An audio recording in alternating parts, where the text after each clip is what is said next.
New week, new month.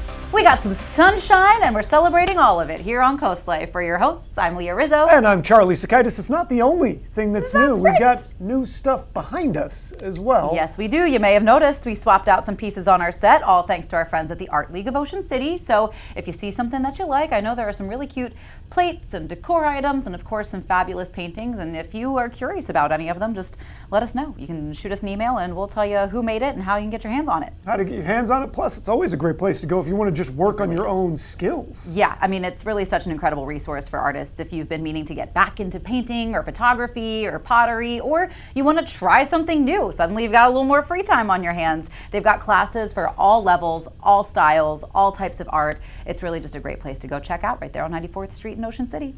And Leah, what did you get into this weekend? Played a lot of badminton this weekend. As one does. And I'm feeling it in my arms. Let me tell you, I didn't realize how much of a full body workout badminton was. Especially since I've been roller skating, so I'm like, oh, I'm fit, and then you work new muscles. Yeah, I'm like, why do my totally ribs different hurt? muscle set. You know, roller skating, not exactly the exact same skating. thing as what's going on with your badminton. Badminton skills. has a little more side to side, so yeah, I woke up yesterday and I felt like I got hit by a bus. It was crazy. How about you? Welcome to getting older.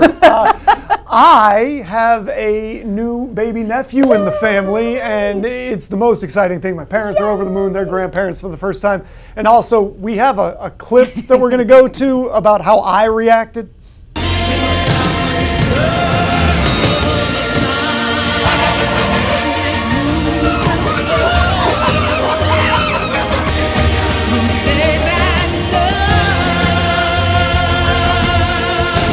I really feel like there's no other way to react to having a brand new nephew. That's it. You just know you have to show him off to the world.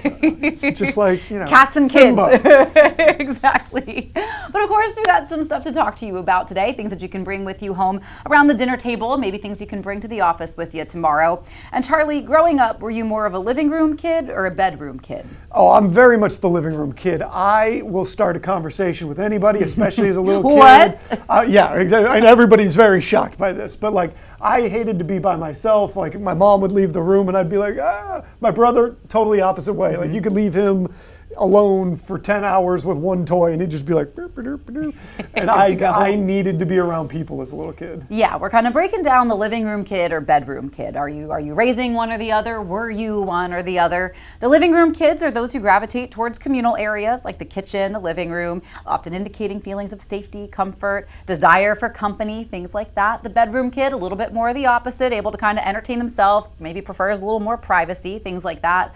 We were a whole living room family growing up. I mean, all of us. And I remember we really did watch like regularly scheduled TV together when that was a little bit more of the common. You had to gather around to watch your show in real time. Yeah. And we would all cram. We had like two little couches. Like, you remember the couches that were in Full House? Like, we had those couches for a very long time. Yeah. And we'd all cram on those. You had 5 people on a 3-person couch, a dog, a cat, everybody just gathered together. And like, we just lived our lives like that. I feel you inching towards the kids today with their ability to watch shows whenever they want. But we were just always in each other's space. I mean, my siblings and I, we were either in the basement together playing video games, like doing stuff together. Or games you invented. Games we invented. Whatever it might be. Exactly. So we were just always, we always joked that like if we had moved into a mansionist house, there would be no point because we'd all be in the same room anyway. Yeah. So think about it. Were you kind of one or the other? I mean, I don't even think to this day, like, I rarely watch TV in the bedroom, occasionally, but. We have a TV in our bedroom. We never watch TV in our bedroom. By the time we get there, it's like maybe you get on your phone or something and mess around, but like, we really don't watch anything in there. We are out on the couch for sure. Yeah, interesting. So I thought that was kind of a fun, I was curious We'd if love you to grew know, up more. you guys at home, write in on our Facebook page. Let us know, were you more the, stay in your room, get a little time to yourself, or did you prefer to be out with the family or friends or whoever was over? I'm sure it's no surprise that we were both more living room kids. Extroverts? What? No, here. But think about your digital presence now. All of the things that you post on social media, all those photos, all those posts, all those videos. What happens to them when we pass? And this is an interesting conversation and something I've never thought about until this moment. But have you ever thought about your digital legacy? A recent study highlights that most of us will leave behind a pretty large one. We're talking about thousands of photos, social media posts, emails, even digital currencies. In fact, the average person shares over a third of their life online, like 10,000 photos, 10,000 posts. It's too much, It is. arguably. Or inarguably. It just is too much. And they say that without a plan, all of that digital content could be lost or inaccessible to your loved ones, which I never really thought about, that like there's so many photos now that we post only to social media and don't have a physical copy of. Yes. So when you go, if people want those photos, you might need a plan in place so that people can access them. So I have a couple thoughts on this. Number one, I think most of the photos people would want tend to be the ones that I also would tag them in, so they then already have access to that. On top of it, they probably don't need 10,000 photos. You know, I think back in history, you know, like we used to study the letters in the Civil War, like "Dearest Anne, I've made it to Valley Forge." You know, like, and that one letter was enough. Like, we didn't need. You don't need to save all. We didn't need what they did every single day. We didn't need them being like, the food today was just subpar. This is true. I think I would rather people hold on to like my tweets as opposed to my Facebook posts through the years. The Facebook posts can go. I don't think they need either of them from me. My tweets are at least a little funny, but even those, like, no one needs them. I really do believe, like, once I've passed this mortal coil, I'm not sure people need to look back at all the things I was writing on a regular basis.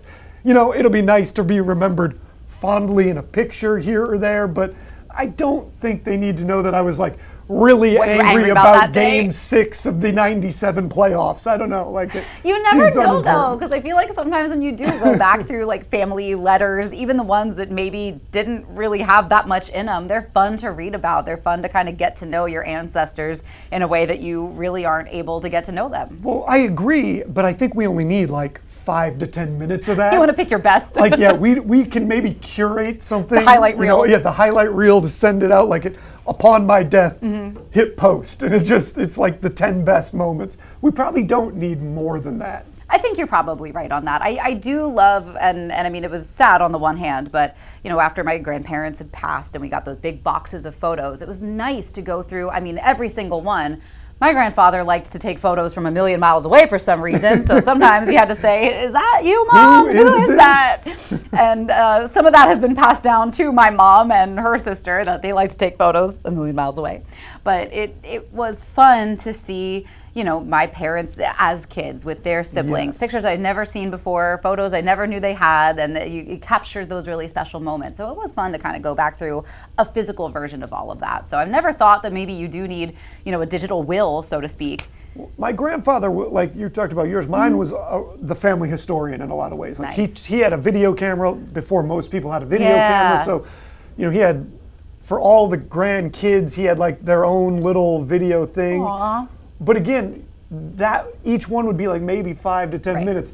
When you look at your whole digital footprint, it's thousands and thousands of pictures and videos and reactions to the news of the day and the movie that you were like, that was just okay. Like, we just need a small curated amount, and everything else can probably stop taking up space on the internet. Yeah, I can't tell if this is going to make me be a little more careful of like, or a little more curated in things I post, or just continue to go willy-nilly. Just be wild. Maybe think up more of a digital legacy plan in mind. But we thought those were both interesting things to chat about with you today. But of course, we do have a show to get to. Let's see what's coming up on Coast Life.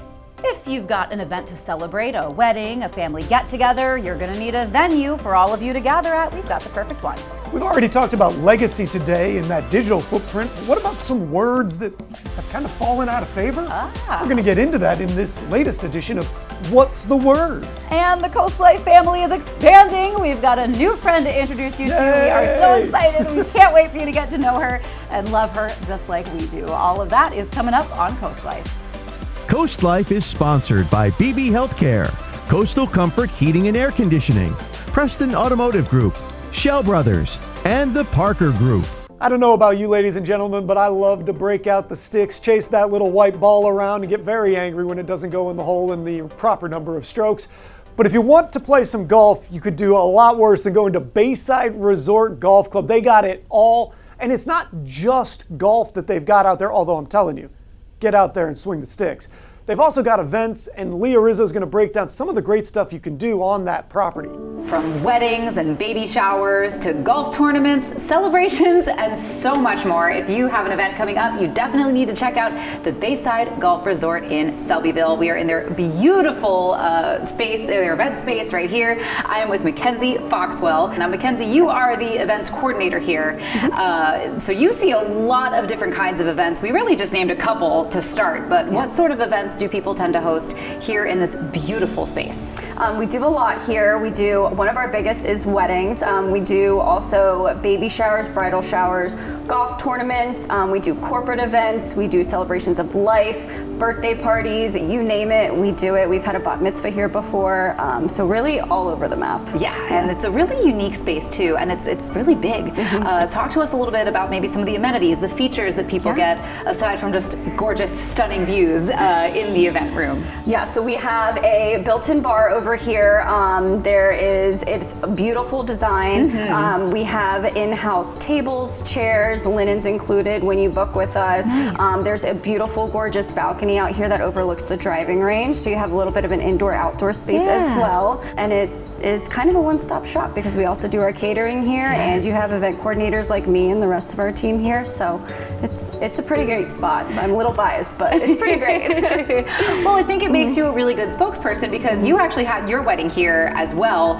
What made you kind of fall in love with this space and make you want to host your wedding here? Because I mean, I love that this can be sort of dressed up to be very romantic, or it could be, you know, dressed up to be a lot more fun and pizzazzy. Yeah, so that's a really great thing about the space is we've had all different themes. Like, it is decorated very nicely, but it's pretty neutral as well. So you could have your rustic coastal chic theme, or you could have your boho outdoorsy theme as well.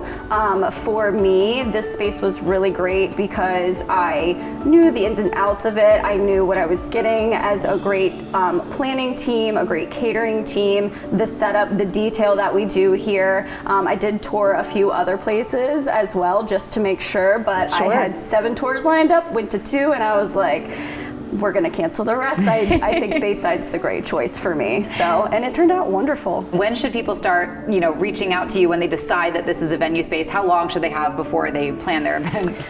It really depends on the nature of the event. Weddings, obviously, they take a lot longer to plan, so the sooner the better when you get engaged. Baby showers, bridal showers, it really also depends on kind of your group. If you have a lot of people that would be traveling in, because we also can be considered a destination theme for a lot of people.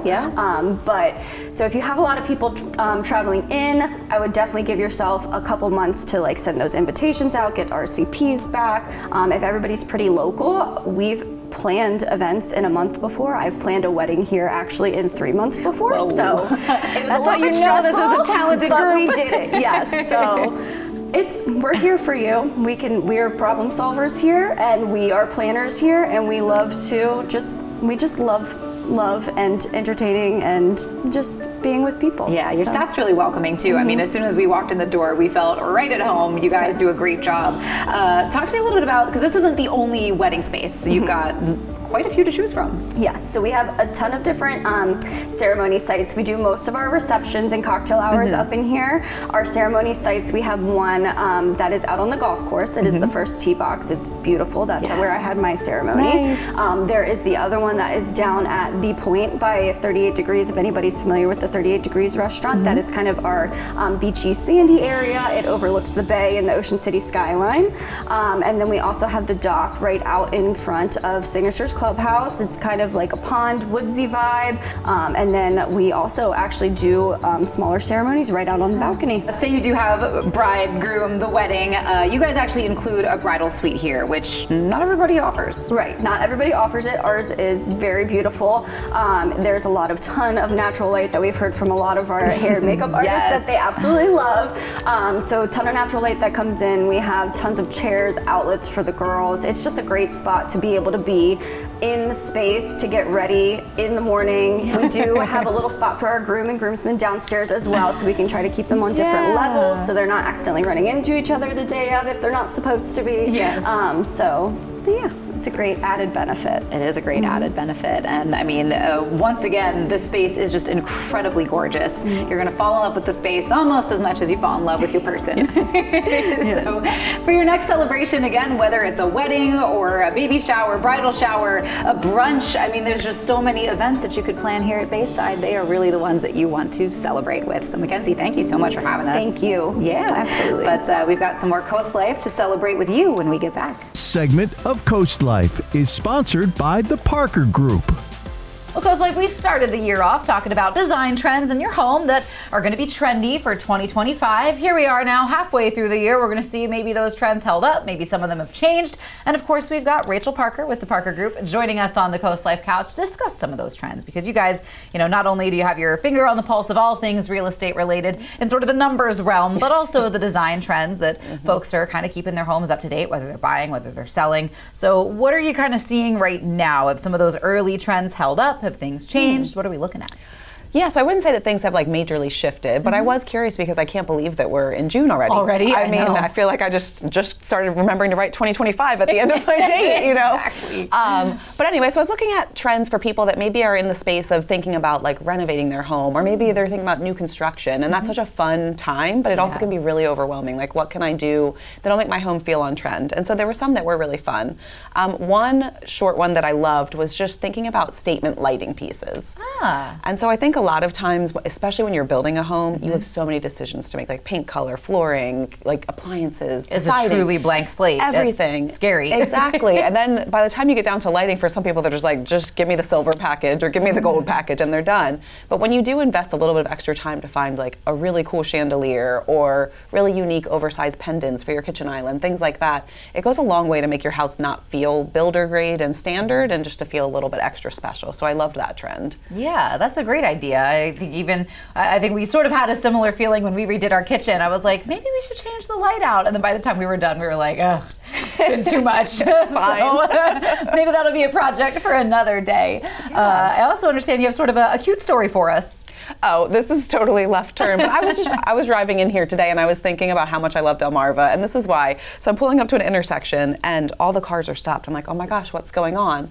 Some guy had a load of lumber and he must have he let someone like me pack it, I guess, because it spilled out the back of his truck in the middle of an intersection. Oh no. But what had stopped traffic is every single person that was parked at that front of that intersection had stopped their cars, blocked the traffic, hopped out, and helped this guy pick the lumber off in the rain, middle of the highway. And I was just like, oh, I love Delmarva. Like, I can you imagine that happening in the middle of some like huge city? And No, they're like, get out of the way. Right. Nobody was honking. Everybody was helping. And I don't know. I just thought like, oh, what a great way to start my day. That can tie into our conversation about maybe making your house a little bit more unique. I think that is the amount of care that people have for each other, strangers, the community, whether you know the people in it or not by name yet. Yeah. I think that is one of the things that makes Delmarva so unique. I see people stop for turtles all the time too. Like I'm one of those people. I'm one of them. Yep. Carried a snapping turtle across the road in high heels, Yes, literally. But I think those are all some of the things that make it so special. And maybe you want your home to be special. So what are some of the other trends maybe that you guys are seeing? So back to the regularly scheduled programming. But the other two, one was super fun. Never heard this term before, but it's called color drenching. And so I think all of us, when we think a wall color, white ceiling, white trim, right? And so this is a trend where what people are doing is they are literally picking a bold color and drenching wall, trim, and ceiling with it. Ooh. But these are like jewel tone, like purples and blues and greens. And I was like, that is fun. And I've seen this in spaces like library kind of spaces where that looks really cool, like a really bright, vibrant blue or green kind of a color. So it's a bold choice. As a real estate agent, I would tell you, don't do that right before you sell your home. But if you're renovating and you're going to be there for a little while, I thought that's really fun. Or even like test it out with a powder room or a small room where you're not like committing to your kitchen being that way. Yeah, I like that. And I think we do also see as, Gen Z kind of starts stepping into the potential home buyer, depending on where they are financially, but they are going to be the next generation of home buyers. Yeah. And I know that they are sort of sick of the millennial gray, as they called it, which I do take offense to.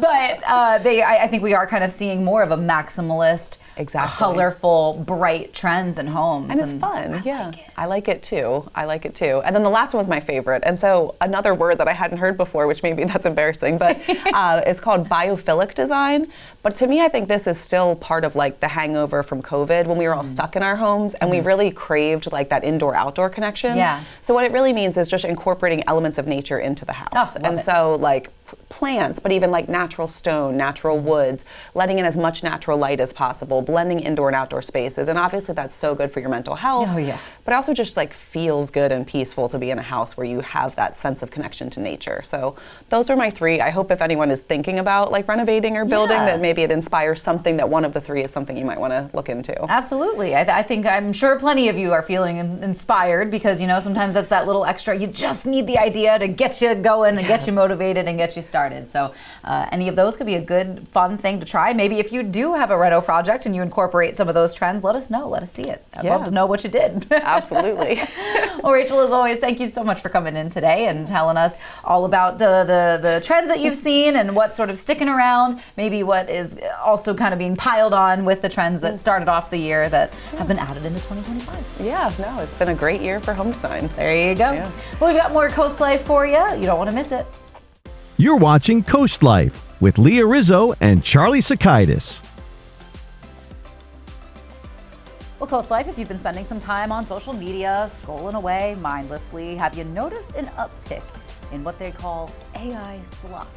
Noticed it. It's everywhere. It's all over the place. It is ubiquitous. It feels like you can't get away from it. It really does. And I feel like I tend to see it mostly on Facebook right now where I'm scrolling, and I will It's see all it. over Twitter. Obviously, I'm not on Twitter It's as much. all over Twitter. And like I'll see an obviously AI edited photo or created photo, and then what breaks my heart is in the comments people will say, amazing painting, oh so great, this is so good, and I'm like, it's But even that, I have Those questions. could also if be those AI. are AI bots too. Like, now, some of it's clearly real, but it just has become so difficult to ascertain if something is, because I'm pretty skeptical of this stuff, so I do give it a second look.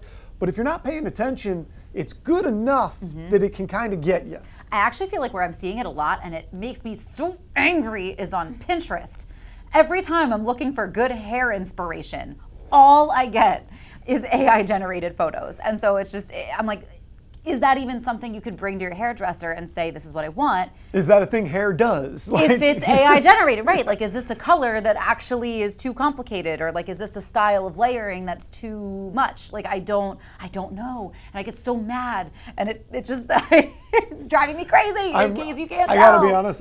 I'm enjoying how upset Leah is by this. She doesn't usually get this heated. But also, I mean, artwork, individual and original pieces of artwork, especially on Pinterest, I find that is where you're starting to see that pushback, and especially because Pinterest has always been guilty of not really crediting original sources very Right. well. It's never been good at that. So now you throw AI in the mix, and I do find myself now, I never used to read the comments on Pinterest, but I find myself doing that now. Checking to see if anybody else has pointed it out. I see this is off or that is off. Extra fingers. I Yeah. do it a lot right now. The one place that it can get me, but I'm cognizant of it and I try to see it, is I like looking at really interesting, cool architecture. And so then sometimes you'll see a building and you're like, that might be too cool. That might not be a thing that is Right. anywhere. But then you also look back at architecture through history and you're like, how did humans build that though? Oh, no, like it feels too good for to be sure, true. but I just mean like when I look at Yeah. it, like it's not just the building, but it might also be the scenery that goes with the building, the location. Like it's this incredible building with a lake behind it and a mountain. And while I lived in Alaska, I know those places exist. Usually the building and the style don't go together. Yeah, that's where you'll kind of see it, or too, like some like the furnishings in an AI generated room where like the lamp looks a little off, or it just looks like it's not a photograph. But there is a reason that we're kind of seeing that surge of low quality AI generated content, and it is everywhere. TikTok, Reddit, Facebook, all of these. They're images and videos that look real at first glance, but often feature odd details like people with too many fingers, or sort of that surreal, nonsensical, like, is this a Salvador Dali painting that we're looking at?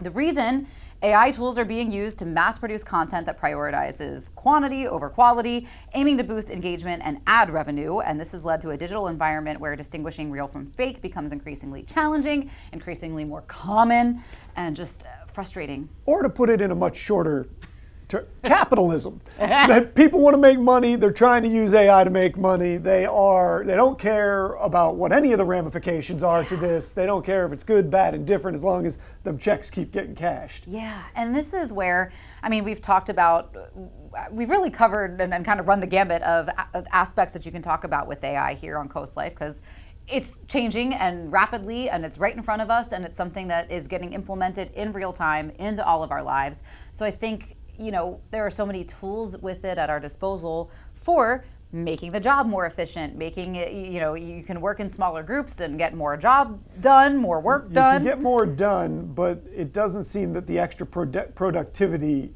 is leading to anything more for the people doing the extra productivity. Right. It's just more productivity. Right. So you're working the same amount of time, you're just expecting Yes. more to be done.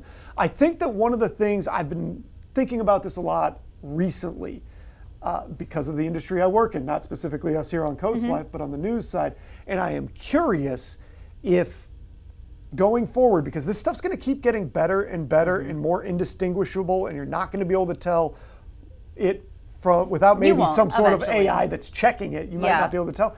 I actually think that this might drive people back to television and some that too. curated people that you believe in, whether it's a news person or It's maybe a checked it's source.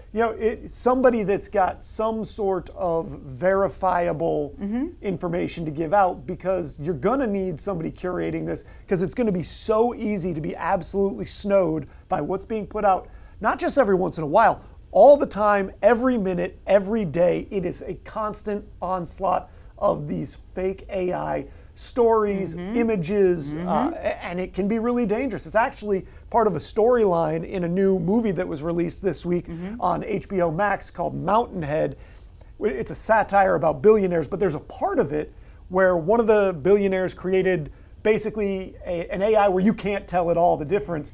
People start using that for bad reasons, and people start going to war. And so there are real dangers with this stuff coming down the road, and it might not be that far down the road. We might be almost there. Yeah, I mean, how many times has art inspired life and life inspired art, where I feel like we've been living in what feels like a very dystopian environment? And I think whether it's too much information at our fingertips makes us feel that way, but how many times are we like, it's just like this sci-fi movie, it's just like this sci-fi story? So to have a plot line already mapped out, someone's gonna take it. It's that old joke of people online just going, I'm begging you, watch one sci-fi movie, just one, any of them. Pick one at random. They will all tell you this is dangerous and unsafe. But it does seem to be driving people away from some of the more popular social media sources like Facebook, Instagram, TikTok, Twitter, and people are getting around it by sort of invite-only platforms and trying to kind of come back, I think, to human creation. I think creativity and art, that is such a human thing, and so for AI to kind of be stepping on our territory here a little bit, it's like, oh, we don't like it. So I think, like you said, we might see a return to television, checked sources, things that are truly fact-checked. I mean, and I think some of that physical media too, so you're not wasting your time scrolling through AI. I know it went away, but Twitter used to have the verifiable accounts that let you at least be able to go, maybe that person got fooled, but at least they have a track record of having the correct information. And I think that we're going to find that happening more in the not so distant future, as it becomes harder and harder and harder to tell what is real. I mean, anything. We're going to need the can Google be glasses faked to tell you. It just gives you a little green check mark. That's real. Nope, that's fake. I'm not looking forward to all of that, but I do know we're looking forward to more Coast Life. Let's see what's coming up for the rest of the show. We mentioned that our Coast Life family is growing. We're going to introduce you to our field correspondent. It's going to be really exciting, guys. You can't wait to meet her. I promise it's going to be fantastic. Plus, I'm going to get into a little verbiage with the latest What's the Word? And once we've introduced you to our new field correspondent, we're putting her to work. We've got a joke jar for you as well. All of that fun is coming up on Coast Life.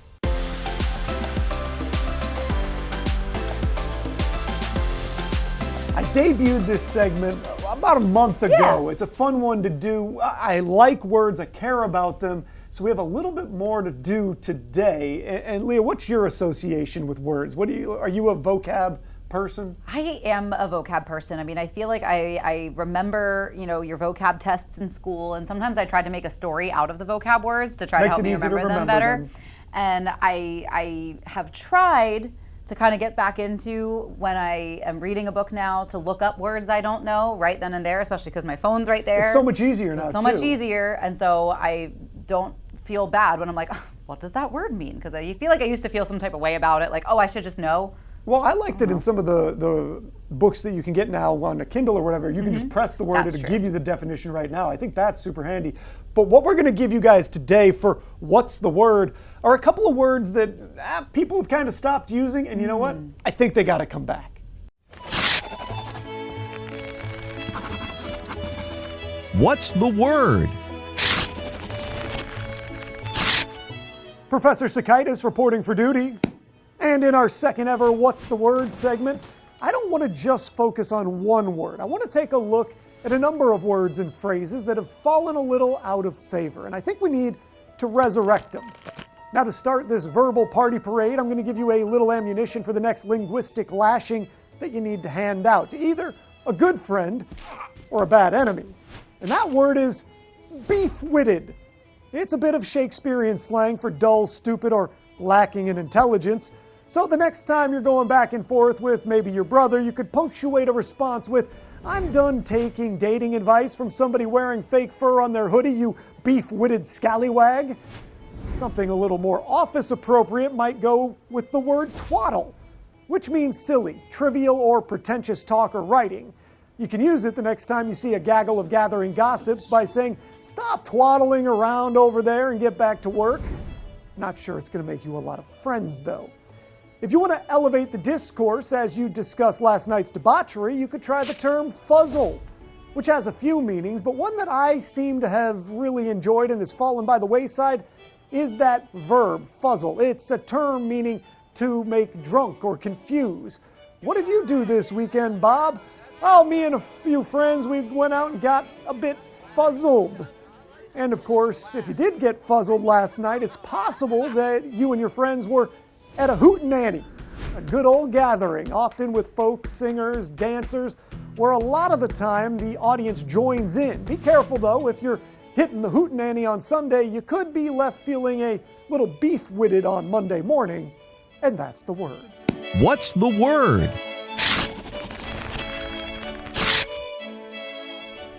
So I had a lot of fun putting all that together, but Leah, did you have a favorite one of those words in there? I can't believe fuzzle fell out of fashion. I can't Who believe could we're have not seen using it that coming? one. Yeah, I'm bringing gonna that bring it one back.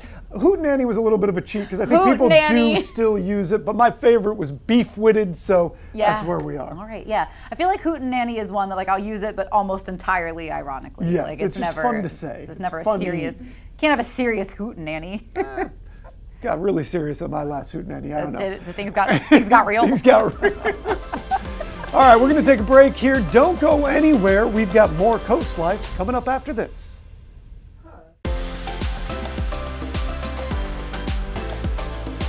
Some of our Coast Life fans will remember just a few weeks Yes. ago that, and you were there for this, but our producer Kendall went over the edge. We showed that video. I was far too frightened to do this.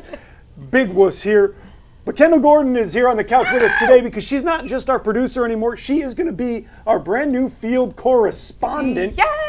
Kendall, we couldn't be more excited about this. We can't wait to get you out there. I can't wait to get out there. I'm excited to get involved, jump right into the community. Yes, and I mean, you've been a part of our show since last summer, and you've been behind the camera. So if we've done interviews, if you've been here in the studio, you've met Kendall before. But Kendall, what are you most excited about when it comes to getting out from behind the camera and in front of it?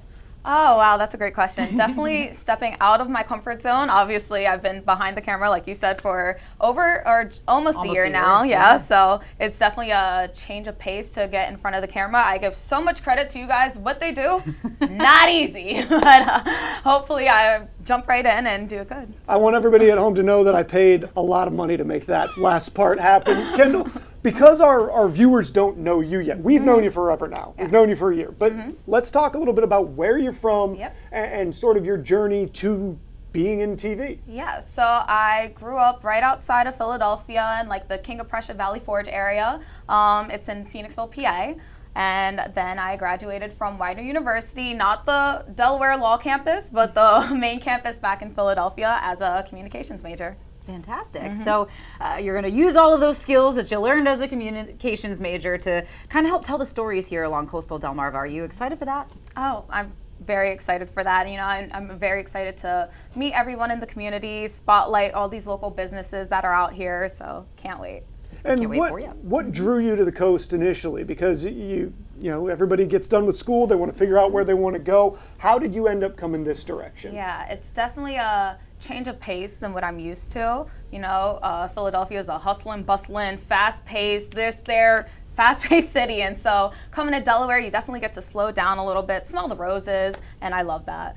We do love that you get to take things a little bit slower. You get to breathe a little bit. Have you found any maybe sort of favorite spots to be while you've been here with us on Coast Life behind the camera so far? Oh, honestly, it's been a great experience working with you guys because I do get to go to different places in the community.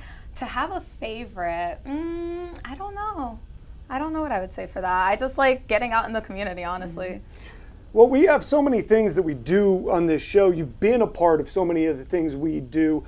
Is there any piece or any story that we've covered that's one of those ones that you feel proud of being a part of that maybe the people at home don't even know you were a part of it? Because again, until just now, you've been on the other side of the camera. That is true. I would say one of the most heartfelt stories that I've covered, one that definitely pulled out the heartstrings, was the bath giveaway of bathroom. Oh my God! Yeah. Yes, with Peninsula Bath, Kendall and I were sobbing. I was behind the camera like, oh. So yeah, that was definitely a heartstring for sure. And can we remind people what that story was? Because we know we have these things all in our head, but you know, our viewers might have missed it. So basically, Peninsula Bath gives away a free bathroom remodeling to a person in need, and the neediest winner, he was somebody who was taking care of, I believe, his stepson. He was born without eyes. Yes. So to navigate the bathroom without your vision, especially an outdated one, the tub is high, things like that. And so it was a veteran who called in and you know, signed up for the contest giveaway and broke our hearts. I remember you guys came back from that shoot and both of you were talking to each other, and I was like, oh, what is this story? And I watched the clips that they got, and it just immediately hits you. You're like, oh my God, he's so appreciative. He couldn't believe it. It was one of those moments that, you know, one of the great things we get to show here on this program. Yes, it definitely makes me love what I do here, and it reminds me of what the real purpose of what we do here. Yes, and Kendall, we're so excited for you to be in front of the camera. We've watched you grow for a year. We're so excited to set her free, and for all of you guys to keep your eyes peeled for Kendall and the kinds of stories that she's going to be covering here on Coast Life. So Kendall, are you ready for us to show people the joke jar? Brace yourself. We'll see how Kendall does with our joke jar when we get back here on Coast Life. This segment of Coast Life was brought to you by Kids Catch. Well, Coast Life, we just introduced you to her, our brand new field correspondent, Kendall Gordon. We love her so much. We're so excited for you to get to know her and love her just like Charlie and I do. But now we got to put her to work. We got to get her out in the field. We got to do her have her doing things because I don't want to go out there and do it. So Kendall has got some joke jars for you today. Okay, did you hear the rumor about the butter? No. I'm not going to spread it. So I'm going to tell you. All right, that was the first one. How many tickles does it take to make an octopus laugh? 8. 10 tickles. Brilliant. What has more letters than the alphabet? That was correct. Did she get The post office. You got it correct. She got it. Hey, all right. That's awesome. Why can't a nose be 12 inches long? I don't know. It's because it'll be a foot. Oh, that's solid. That's solid. I like that one. All right. What kind of shoes does a ninja wear? Soft shoes. That's a good guess because they're sneakers. Brilliant, brilliant. Yes. What did the janitor say when he jumped out the closet? When he what? Jumped out the closet. Jumped out of the closet. Mm-hmm. Let's clean up. Supplies. Boo. What does a sprinter eat before a race? Good day. Nothing. They fast. That's the right reaction. I was a runner. Well, hopefully there were some jokes in there that made you laugh, made you roll your eyes, made you groan a little bit, because that's kind of what we do here with the joke jar. And we had to get Kendall out there in the joke jar salt mines working away, seeing if she could, cultivate a laugh or two, or at least somebody going like, It's a good place to start, The joke jar will humble you very, very quickly. And of course, if you want some more fun and games, you can check out Kids Catch, because our joke jar, of course, is thanks to them. So for your indoor fun, your outdoor fun, all of that, you can go check out Kids Catch right there in Lewis. Charlie's got to go downstairs, got to go get ready for Coast TV News at 5. When we get back, though, we're going to be counting down the days of summer. Well, Coast Life, we know there is nothing quite like summer here along coastal Delmarva, and only 18 more days until the official start of summer. We are so excited to be counting down the days of summer. I know Memorial Day is sort of the soft launch, but there is still the official start of summer, and we are ready to celebrate it. What are you celebrating this summer? Well, make sure you do it with our friends at Bayside Golf Resort, whether it's a wedding, a baby shower, bat mitzvahs, bar mitzvahs, whatever you are celebrating, let Bayside be your hosts. Gorgeous event spaces, gorgeous golf course if maybe you are just looking to do a little bit of golfing this summer, and so many ways to celebrate with our friends at Bayside. So again, 18 more days with our official countdown to summer. But it's time to get ready to hand things over to Coast News at 5. Charlie is downstairs getting ready for that. Have a great rest of your day, and on Coast Life, we'll see you tomorrow.